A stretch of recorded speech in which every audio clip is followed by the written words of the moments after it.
Welcome back to Tech Tuesday. I am your host, Jordan Evans. I'm so excited about today's episode. On a brief personal note, I'm super excited about this episode because it is on the first week of my job at Keswick, which is a nursing home community service that is here in Baltimore. I'm super excited on my role at Keswick, and I will be posting about it soon. It's one of the reasons I'm not at leading age, and I wouldn't miss leading age for many things, so it's really important. So let's dig into today's episode. Today we're meeting with Carrie Aalbert, who is the Dementia Darling, and we'll be kind of understanding all of the things behind the Dementia Darling. And I'm so excited for this. As someone who's been following her for so long, I've always wanted to know the why behind her, and now she's branching off and doing amazing things. And so we're going to talk about some of those things too. And we're going to just have an awesome time today talking with Carrie. So before we do any of that, let's run our intro.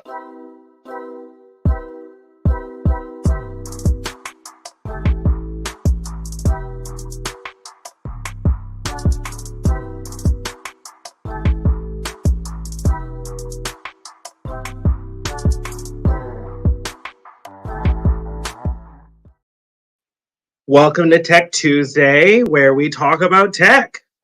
I'm so excited to be here. I love your intro. That was so awesome. Now I need a cartoon. I'm so jealous. Rachel put that together, and when she showed it to me, I was like, this is awesome.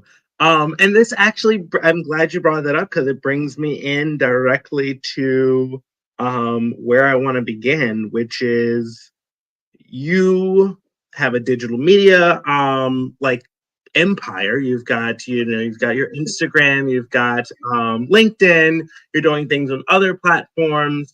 I've mainly found you on Instagram when my co-founder Meg said, "Hey, do you not follow this person?" And I felt like I lived under a rock when I saw your profile. I was like, this is awesome. And the reason I brought that up is because it's all about creating engaging content. And I do want to make sure that we start with tech up ahead. Yeah. What does your studio look like? What does my studio look like? Yeah, what do you use? Like, what do you like for all of us that are like, I have something to say, how do you what is the first piece of tech you bought, and then what does your studio look like now? Do you even have a studio, or you just sit in front of your mirror in your room and do funny videos? What do you do? I don't have much of a space. I have I'm house sitting right now, so I'm not in my usual space, but where I have a lot of stuff behind me. But I literally converted my dining room into my office, and that's where I do everything. And I try to be creative with the space that I have, but it can be really hard. And so I use a lot of editing apps that help me a lot, truly. And that has been like such a game changer for me, learning about CapCut. And that's like my favorite editing. I love CapCut. I full on pay for it. Like I get the pro. It saves me so much time. I love that it edits out my and my likes and stuff like that. So, and I'm sorry. Again, I'm house sitting for a senior, and she has one of those clocks that goes off every like 15 minutes, and it's like dong, and it's so scary. So I'm sorry if you heard that. But yeah, I use my phone. I finally upgraded to a better phone with more storage, because if anyone takes pictures or videos, you know how fast that goes up fast with your storage. And my partner is actually a photographer, so he has set up all my lighting. So that's been really great when I'm at home, and that's helpful. But yeah, having the right, I think, it's having a clear picture. So having your phone is the biggest, and like having a good, not using your back cam or your front facing camera, because that can be a little bit worse. You know what I'm talking about? But it's hard when you can't see yourself. So I've like jerry rigged a mirror so I can kind of see, and I try all the things, but and getting microphones has helped, but I'm really still just doing, what I can. I am not a pro. and I I love use what that. I have. And that's really inspiring because it goes to show that if you want to, you know, share about your own experiences working in the large industry and vast industry that is elder care, senior living, Yeah. whatever you want to call it, um, you can do it. Like you don't have to Yes. be an expert to do it. And also you don't have to be an expert to share the stories that are happening inside your community. No, not Um, at all. And people want that authenticity. Like you don't have to be this perfect, like put together, because that's not reality, is it? Especially when you're caregiving and you're in this like everyday, craziness of work. You don't have time to be all put together, and that's just not reality. So I hope it's like, oh, she's real. She's doing, her best. But So what made hope you that's the vibe. start? What made you begin all this? Where does it begin? Yeah, it's been this October, so it was 5 years that I've been Wow. online specifically as Dementia Darling. And I remember it was 2019, before, obviously right before COVID, a Right. couple, yeah, it was crazy to think that I started it right before, a couple months before. And, but I remember I was at I worked at a assisted living, and I was the memory care engagement and life enrichment director. And I was getting ready to move back home from Colorado to the Las Vegas area. So I was getting ready to move for personal reasons. And I remember going to the front desk because I was like toying. I kept hearing like, darling, dementia, darling, darling. Like, what? I don't know. It's just like something went in my head that these two words, I love alliterations. I love when there's, the six letters together. And it just kept kind of hitting me. And I went up to the front desk and I said, is Dementia Darling, is that stupid? Is that like a stupid name? And she was like, no, I love that. She's like, it rolls off the tongue. I love it. Dementia Darling. And I was like, I'm going to do something with that. And what really sparked me even thinking about doing something outside of, my daily work was what I was out of, I had my Master of Science degree. I had been in intergenerational adult daycare by then, memory care, assisted living, working my way kind of through those systems. And the common theme was these family caregivers Hmm. feeling so lost and Hmm. not being seen. And when we know in this industry, people come to our communities, our resources that we have to offer when they're deeper into their journey, right? We wait Yeah. till you crisis. So Once they've you been, know. Yeah. yeah. So they've been doing this for years. So the fact that I, was meeting people 10 years into this sometimes, and I was the first person to hug them and say, oh my gosh, are you good? This sucks. Thank you. Thank you for all that you've done. And we're your team. We got you. You're not alone. And for people to not hear that and to feel so isolated really sat with me. It just rubbed me the wrong way. And so I was like, how can I give this love to the people I meet in person, but that's only, a handful of people. How can I reach more people? How can I help to make sure family caregivers never feel alone? Because that's the last thing these people need to be dealing with is isolation. They are dealing with the hardest challenge on earth. Yeah. And they're also alone. It's like, good luck. No, that's not okay. And we need to change that. And then also, of course, being a professional caregiver and feeling lack of support, feeling lack of knowledge and continuing education. Hmm. There was just all the caregivers needed support, needed more, needed something that was easy to digest and easy to Yeah. relate to and feel safe. And so And that was, you do it in such a fun way. Like it's so fun. Like when I watch a video and I see you in the most vibrant colors talking about something that is so hard and hard. meeting that vibrant color in such a dark place. Thank you. And seeing that is just, I mean, even for someone who has only tangentially cared for someone with dementia. Yeah. I mean, I had a grandmother who had vascular dementia, and I was younger, and it was never really my responsibility. But I saw how it weighed on my father and his Yeah. sisters, and it was hard. So Very. And I'll say, Jordan, sorry, we have that in common because it started, planted the seed. I was very young, but I was 13 when my grandma passed away. But I know my dad was her family caregiver for years before that. And I watched him go through that journey. I could feel that. And I could feel that he wasn't able to explain to me what was going on because he didn't even know. And, Right. he's a brilliant man. He's a lawyer and he had such a hard time navigating it. And so that also, kind of supported my thought of there is so many people that need the foundation of what is going on and understanding their person and where to go and navigate. It's just, it's so needed. So many people do different things though. I mean, some people start a blog, some people just start writing, some people start like a local support group. But you went on social media and started making these fun little videos. Why? Well, I always felt really safe on my personal Instagram. Like I liked Instagram. I liked it better than Facebook.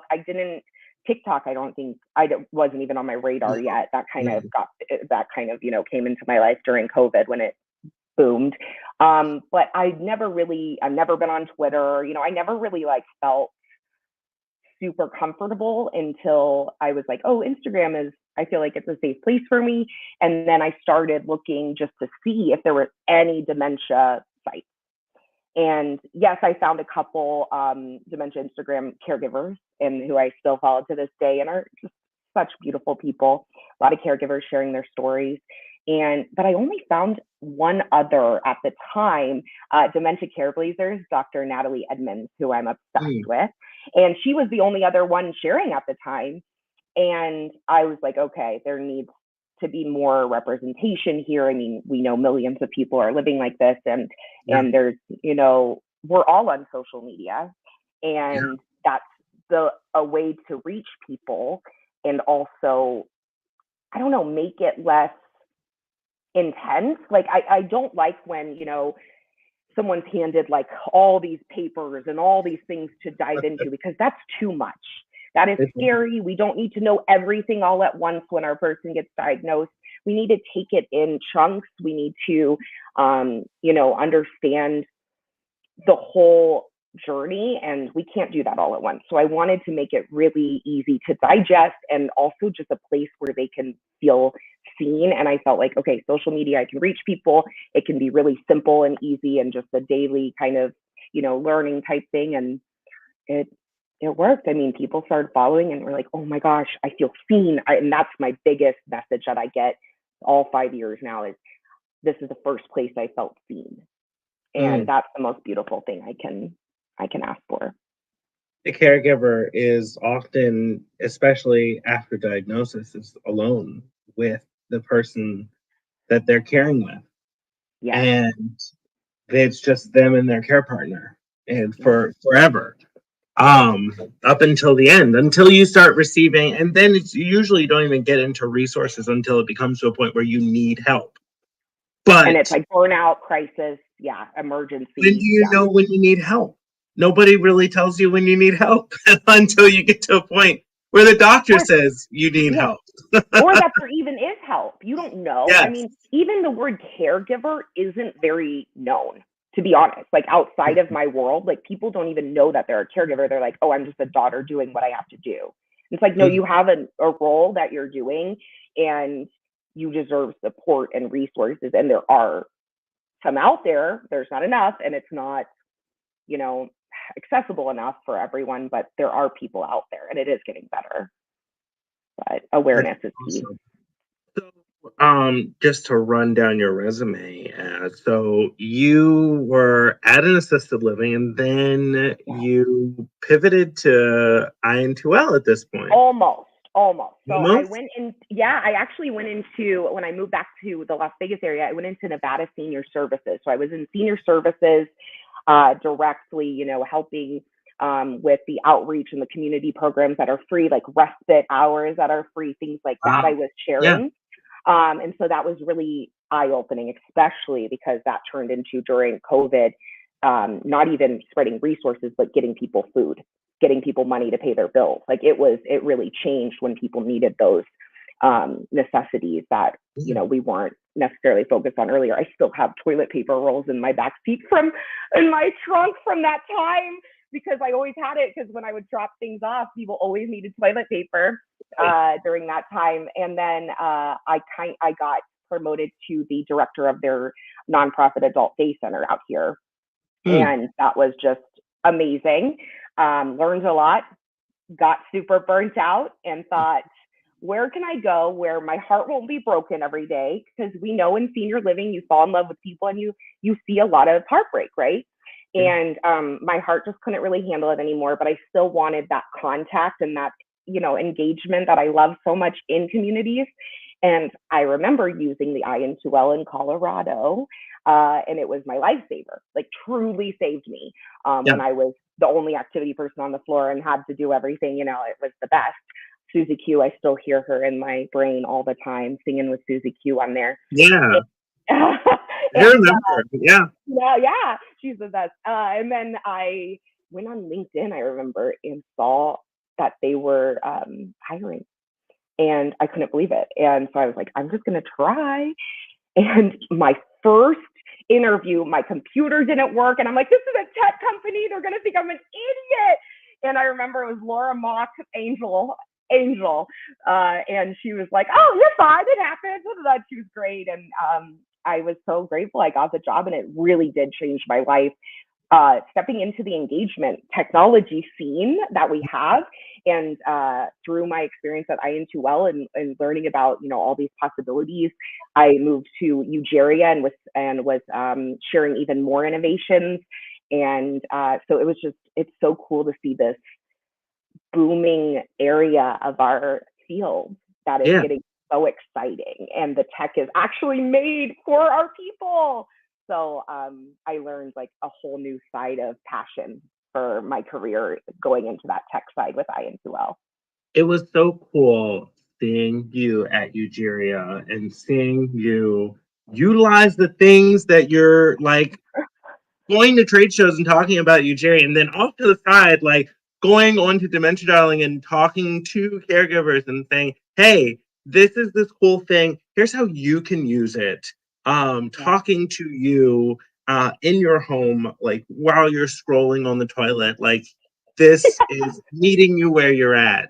You were able to take Ugeria's education and take it to where people were, which was so awesome and cool to see. And I ran into you at ASA, and you had mentioned, I know, super excited for next year, especially because next year's, if you aren't going to ASA, you should go to On Aging, because next year's theme is ageism and combating ageism. So super excited about that. And you had said, I'm looking to like make that step and go. And I did not imagine that would be what this is. So you have a new show coming out called The Darlings. Is that? Well, I have my podcast with Nicole, Gather Darlings, and we bring all of our, like my followers, we like to say are the darlings, and we just talk about real stuff. But I definitely am trying to work on developing, a way to support and educate family and professional caregivers and kind of shown them a darling and spread that positive vibe that we can all be darlings and learn and share and grow. So yeah, I'm hoping that I can keep growing that darling perspective of being in care. But yes, one day I would like to have darlings all over the world, sharing and caring and doing all the good things for the dementia community. Yeah. But Gather Darlings right now is my podcast with Nicole Will of Will Gather. And it's our time to really just chill and be a safe place for people to have like two besties to talk and listen to. So just a safe place for caregivers and all people that we're all aging, right? And we all need a place to learn and grow.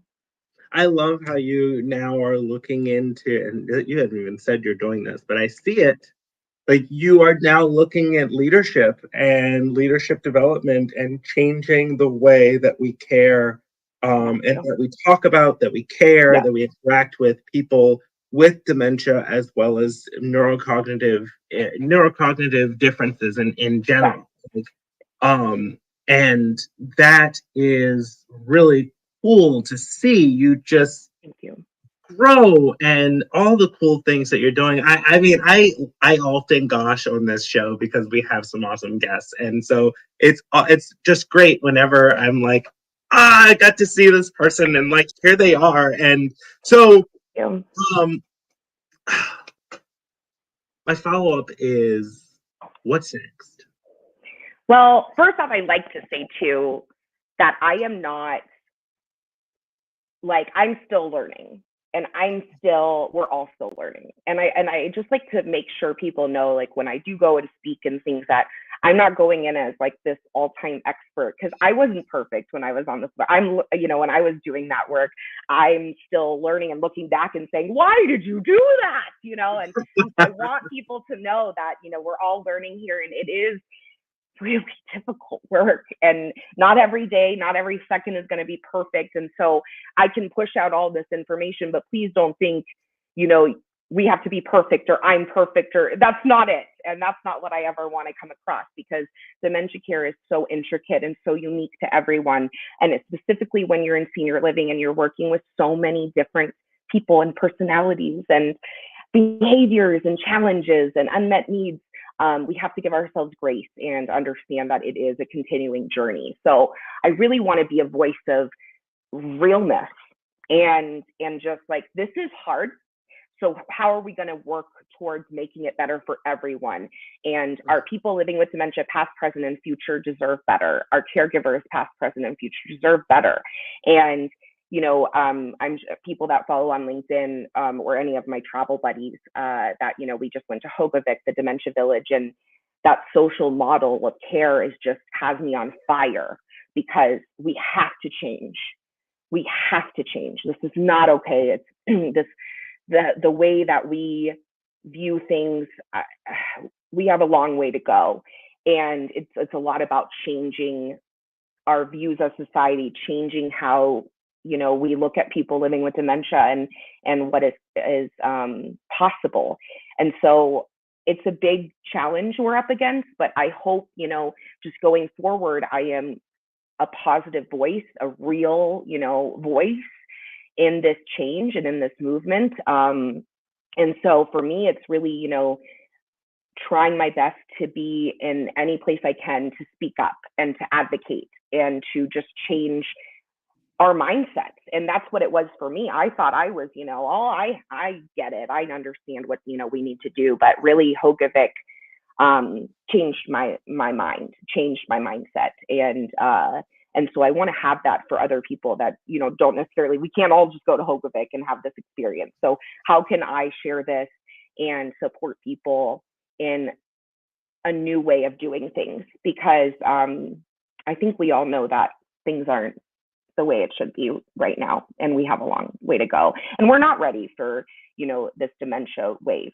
We're in the beginning, and we need to be prepared. So I hope to, again, be that support for families and professionals, and be a resource as always for people. So please know, I'm here if you want to start talking, with your staff. I know it's hard to be kind of to bring in sometimes new ideas, and it's easier to have like a third person, a third party come in, so I can be that to kind of start these conversations for communities and what is possible.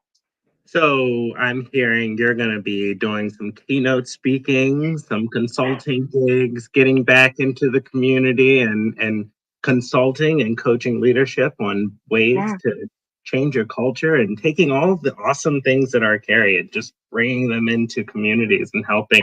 I'm excited. Got it. I am excited to see you on the stage at the Me keynote, too. and if we ever get the chance to bring you here to Keswick, I'd love that too. But Oh, I'd love that. Yes. that would so yeah, I don't know if you know this about Baltimore. Baltimore has one of the highest rates of dementia in the country. And so I've been looking and Okay. understanding personally in my own just journey as a person that lives in this area. I've been trying to Yeah. understand dementia as myself, because Baltimore is rates of dementia are large, and I don't see, as a resident of this area, the infrastructure to support um, those changes in demographics and health Yeah. demographics. So those are the things that I think about. And Yeah. I encourage you, if you're tuning in today, if you follow Carrie like I do, reach out to her. She is a resource. She is always willing to lend an ear. She may not have the schedule for it immediately, but she will make time. And that's one thing that's always appreciated for you. She is like, you can definitely stop her at a conference and say, hey, can I bend your ear about something? Yes, Um, I love it. so, something hopefully conference we can get you to come to soon is our AI lab. So, Foresight's having an AI lab, and AI, just like any other tool, you get it, it's thrown into your lap. You hear somebody talking about, yeah, I'm using GPT or I'm using some other um, generative AI tool, and you're like, I want to do that, but I'm concerned about the safety of it, Yeah. or the use cases, or I just don't know anything about this, but everyone's using this. This would be a great opportunity to go and network with other providers that are using AI and AI enabled tools to better care for residents and better care for staff, because that's what we're in this for when it comes to senior living, and better care for the community, which, at the end of the day, is those staff, those residents, those community members, those visitors. So definitely check out the lab. Use this code to get that 10% off discount. And so, lastly, I'm going to go back to my personal note. I'm super excited about my new role at Keswick. So I will be the director of, or I am the director of engagement and communications for Keswick.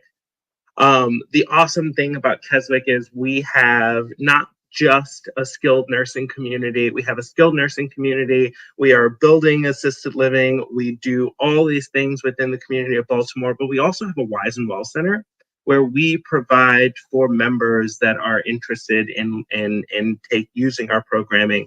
We have art classes, we have culture activities, just so that people can engage with our community within our larger community. And so I'm excited about all the tech things that we'll be doing and all the things that I'll be bringing to this show.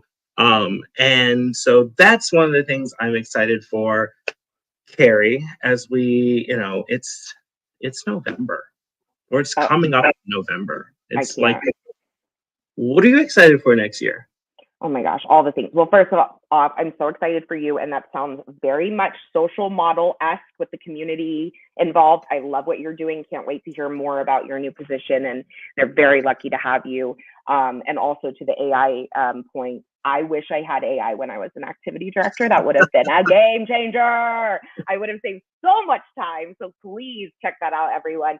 And that'll be right at the end of CES, and that's what I'm excited for. I am so excited for CES with the Age Tech Collaborative with AARP. I will be there. I might be speaking on a stage at CES, just putting that out What? there. It's not out there yet, but hold tight.